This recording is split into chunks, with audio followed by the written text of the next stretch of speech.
বলিউড অভিনেত্রী কারিশমা কাপুরের সাবেক স্বামী বিশিষ্ট ব্যবসায়ী সঞ্জয় কাপুর গত 12ই জুন মারা গেছেন। তার আকস্মিক মৃত্যুর এক মাস পর সঞ্জয়ের 30,000 কোটি রুপির সম্পত্তি নিয়ে নতুন বিরোধ দেখা দিয়েছে।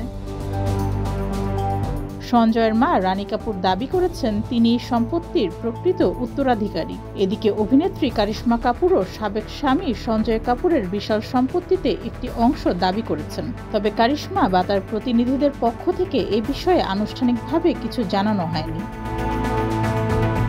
সঞ্জয়ের মা রানী কাপুর ছেলের আকস্মিক মৃত্যু নিয়ে প্রশ্ন তুলেছেন। তিনি অভিযোগ করেছেন, হৃদযন্ত্রের ক্রিয়া বন্ধ হয়ে মৃত্যুর যে খবর প্রকাশিত হয়েছে তা সঠিকভাবে বর্ণনা করা হয়নি। রানী কাপুর আরও দাবি করেছেন, তার ছেলের মৃত্যুর পরপরই তাকে মানসিক চাপের মধ্যে কিছু নথিতে জোর করে স্বাক্ষর করানো হয়েছিল।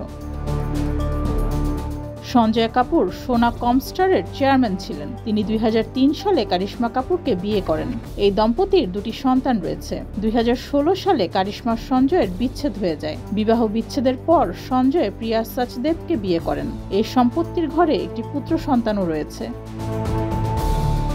ডেস্ক রিপোর্ট, যুগের চিন্তা।